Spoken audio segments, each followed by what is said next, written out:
Hi, this is Taylor Steele with SHAED. We're coming from Terrapin's Move America 2024, where we're talking all about the future of mobility. SHAED, our company, is all about the future of mobility, and I've got two incredible guests here who are going to be powering the future of mobility.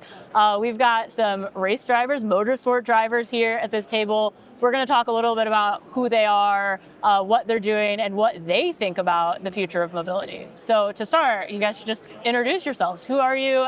What do you do? Yeah, so my name is Ellis Spiezia. I'm an 18-year-old racing driver. Pretty much, it's been quite a wacky journey. I took a bit of a different path and jumped right into electric motorsport from the beginning. So I've been racing over in Europe, but finally back in the States and competing in nitrocross this year in the next Evo category. So, a little bit of a different discipline than what I'm used to driving on dirt, but it's been, a wacky 5 years to get here, but it's awesome to be at Move. Got to be in Move London a couple months ago. So to be back home in the States, especially in Texas, super cool. I'm Parker Wallin. I'm a Formula 4 JS driver and sponsored by SHAED here now. Been doing racing for a long time now, a couple of years in Formula 4, but mostly in karting. And, it's been a good journey so far, but I'm moving up the Formula 1 ladder. That's my main goal. Excellent. Well, I'm really excited for both of you and how your careers shape out. I think you've got a long way to go. So I'm not into racing. I don't know much about racing. I'm sure some folks tuning in probably don't know either. So let's just start with, how did you get into racing? I know you talked about Hot Wheels from the beginning. Like, how does that turn into, hey, I'm going to be a career racer? Yeah, I mean, it's not the normal career path. I know my family didn't come from racing, so they didn't even think of this as something that I would do as a profession. But I started in rental go-karts. So at the time, it was an Autobahn Indoor Speedway that's now K1 Speed, that's in the Palisades Mall. That was my first competitive season, technically. That was in about 2018, 2019.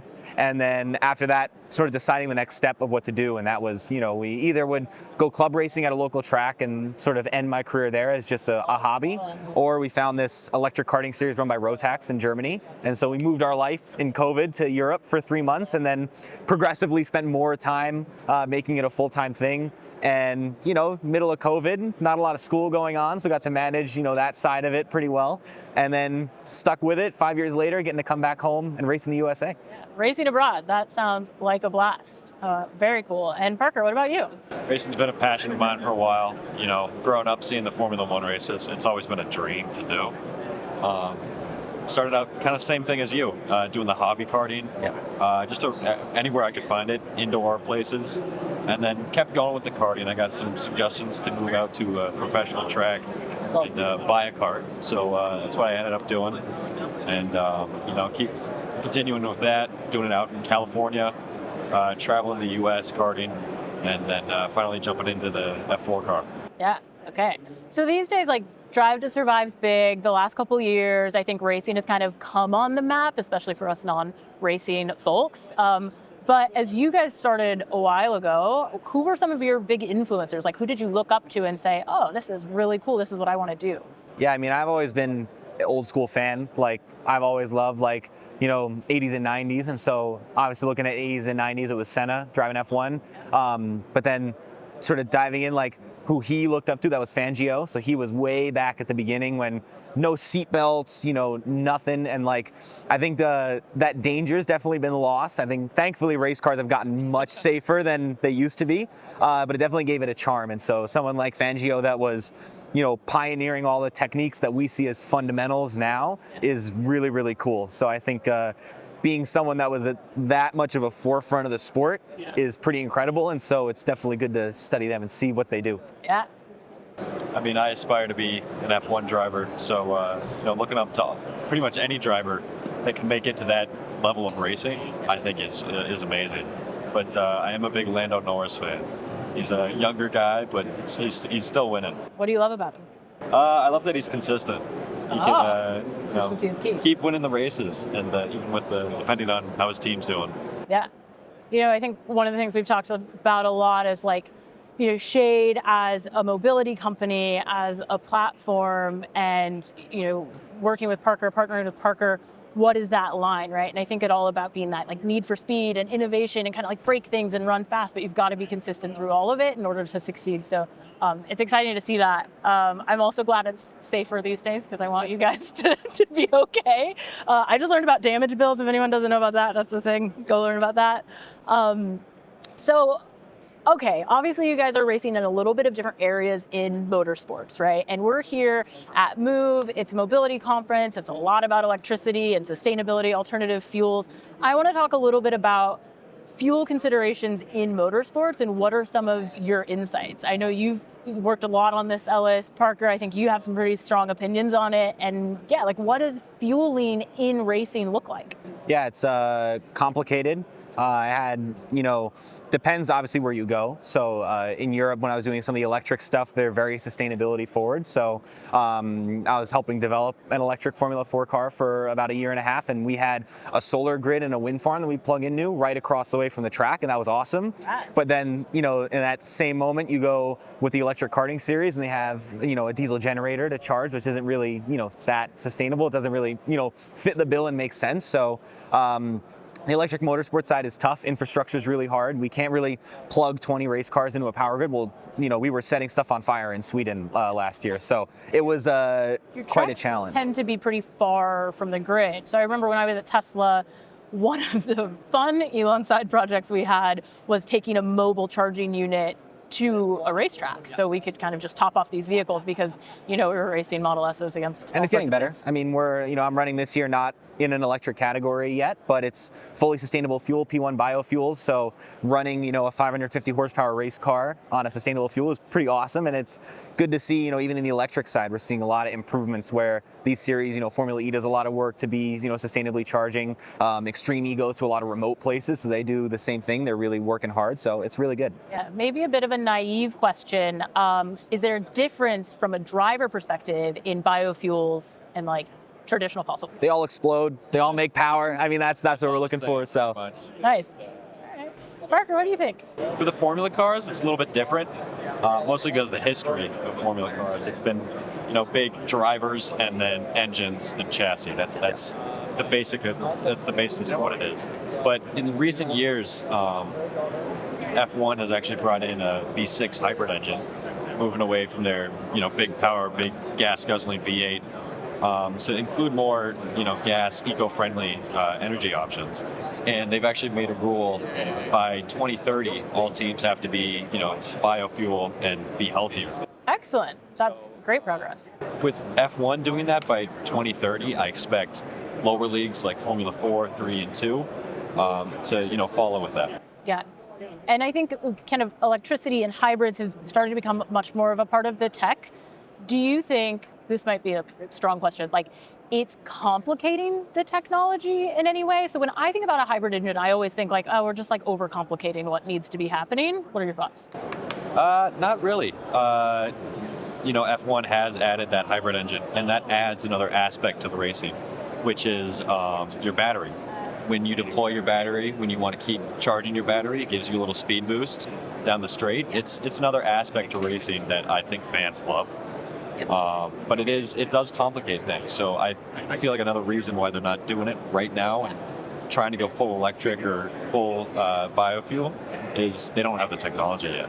Yeah, and it is just a bit of a younger technology. You think about electronics, you think about battery management, and you're kind of adding this on to an already a vehicle that needs to be very efficient, right?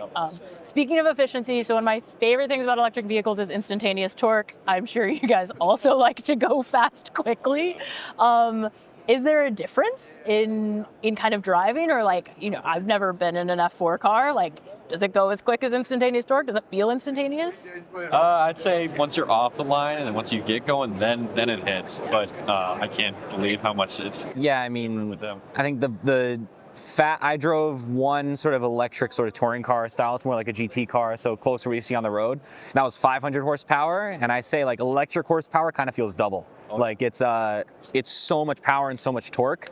I mean, Nitro Cross, their top category is electric. It's an almost 1100 horsepower, Group E car, and they are, they just had to get beadlocks this year because they were spinning tires off the rim. So it's definitely a different driving style. The tech's a little different. And I think you have to work a lot less with electric for the same amount of power. With our rallycross car, we have a big turbo in the back, so that takes a lot of time to spool up. And so we have anti-lag, and that pretty much is miniature explosions to give us that torque that are coming out of the exhaust, and it's tearing the engine apart as you're running. We only have to run for 6 minutes, whereas something with electric, we have never had to do any maintenance on one of the electric powertrains unless you really, do something wrong in an accident. So when you look at the efficiency side, to have that amount of power off the line, it's pretty nuts. And I mean, it's, definitely a unique driving experience for sure. Yeah. We are rebuilding the Formula engines after every single race weekend. That is a big part Every of it. time. Yeah. Do you get to be involved in that? Sometimes, yes, if they let me, or if I'm still there, if I don't fly back home. But it is a big hassle and a lot of money. But yet again, electric engines are, that's a big cost to transfer over. But I'd say once you're transferred over, it's pretty easy to maintain. Yeah. So you started talking about like the driver experience. Talk to me about just like driving a race car. Like what's it like? It's intense, right? You've got a lot of adrenaline, a lot of speed, a lot going on. Do you have any like pre-race rituals, any things you like to do? Or I got my lucky socks. I got some sushi socks. First race win ever in like competitive series. I ate sushi the night before, so that's like become the ritual. But yeah, driving race cars is nuts. It's especially this year with rallycross, it's been new. So we're on tarmac and dirt, so 50-50 on the surface, and then we're jumping 50 feet through the air, blind pretty much. We're in the dust, and we have what's called a joker lane, so we have to take another pretty much different route once per race.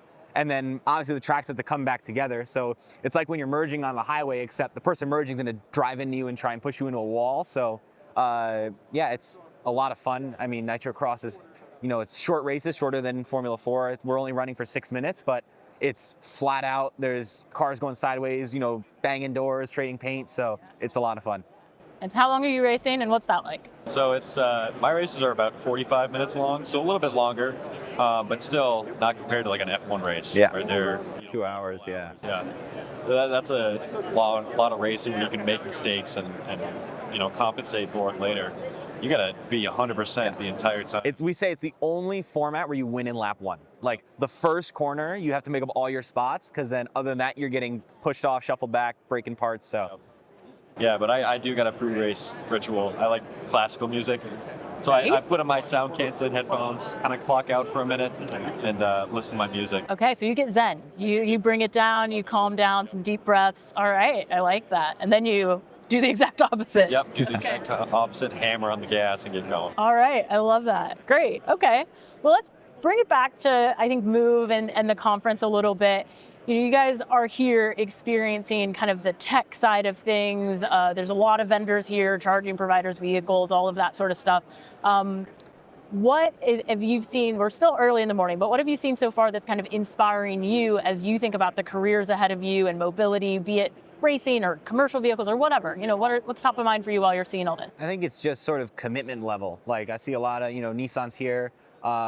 There's some stuff from Jaguar TCS and Formula E, like a lot of the OEM manufacturers that are doing the work and putting in, all in on this sort of technology that we're getting the, probably 2 or 3 years ahead with the electric stuff of what we'll see on the road. So the stuff we're working with powertrains and battery tech and the motorsport side is a little bit ahead. But then seeing that pay off with those big manufacturers sort of putting the commitment to 100%. Is super cool. And I think, seeing the relatability come back. Formula One's trying hard.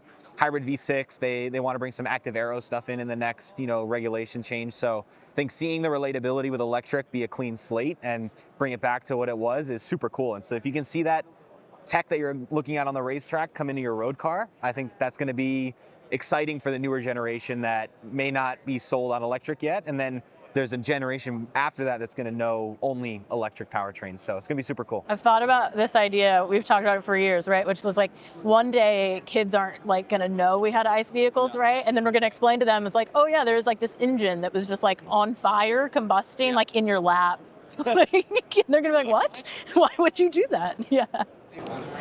But I like all the autonomous vehicles here. Yeah. They got a big truck over there, a van over there. I think it's really cool how, that's going to be the future. There's going to be, flying cars maybe, or autonomous vehicles, and that's what people are going to be normalized with. Yeah. Have you guys been in like a Waymo yet? Not yet. San Francisco and Phoenix, they're everywhere, and they're like autonomous taxis. You just get a driverless taxi, get in one. And Really? Yeah, it's crazy. It kind of scares me. I know they've done a autonomous Formula car. Yeah. Yeah. They tried that out. That was the idea, like race it against It was an real attempt. drivers. It was an attempt. I think there were some fun highlights though. There was How cars long- spinning themselves Did out. it crash? Like how Yeah. There was a lot of like go for a pass and then just full throttle in the back. Like it's getting there. Okay. It's getting there. They need to work on it. The racing side is tough. So when you're not racing, I don't know how much you guys drive, but if you're not racing, you're in a standard passenger vehicle. Do you love or hate lane assist? Hate it. I hate it because I like anytime if I'm on a back road or something and you're getting close to the lines, it grabs the wheel and chucks you one way and you don't know what's happening. Like I hate lane assist. Okay. First thing I do in every car, I turn it all the way off. Hard pass for you, no hard lane pass. assist. Depends. Okay. Road trip, love it. Okay. Yeah. Yeah. Sit back, just cruising. Yeah. If I'm trying to drive the car, no, I don't. Yeah. I love it because I just, I'm just lane assisting, cruise control, I'm chilling. Yeah, don't have to do much. Listen to my classical music. I'm having a good time. Zen. Yep. Excellent. Okay, well, last thing here. As you guys know, I'm not huge into racing. There's probably 50-50 on people who are watching. What's something you want folks to know about the future of racing, about your guys' career, your passions? What do people not know about that world? I think it's always, it's the common misconception with electric is that it's, boring with no sound. That's always like number one. I hear that a lot. Boring, no I sound, miss the boring, no sound. sound. But it's all, most of the electric series out there, it's spec materials. So obviously Formula E, they have their, development path. That's important for those manufacturers to get that development work in. But when you're looking at something like Nitro Cross with their Group E car, everyone's in the same car. So the racing is so close and it's so intense because there's no way to, spend extra money for an advantage or there's no engine to rebuild. So it's really the closest racing you'll see so far. I mean, everyone was tired of Verstappen winning. It wasn't just now till, when McLaren with Lando have been, biting at his heels. But I just think the spec materials makes it so exciting and so easy for younger drivers to sort of work on their talent. And yeah, just if you're a kid that wants to go racing, just drive whatever you can, whether it's an indoor go-kart, a lawnmower in the backyard, like just Get it going. drive something. Lawnmower. I'm gonna hop on the lawnmower. Yeah. What I love about racing is the amount of career opportunities that you have, the amount of experience you can get with racing. There's so many different types that you can do, and then there's so many different jobs. You go to a race, you'll see hundreds of people in the paddock, all helping out the team, and I feel like it's a big team sport, even with one driver in the car. It's a big team sport. That's what I love about it. I love that. It feels very much like SHAED in our startup, right? It's a team sport. We're out here, we're running. Well, I know we've got a lot of stuff to do. Thank you guys so much for being here with me. You've inspired me. Maybe I'm going to be like the next big race fan. There's a test track over there. We're going to the test track. That's what we're doing. Yep. But I wish you guys both the most luck on your upcoming season, your upcoming races. I hope you guys both do awesome, and I'm stoked to know you. Thanks for being here. Thank you. Appreciate it.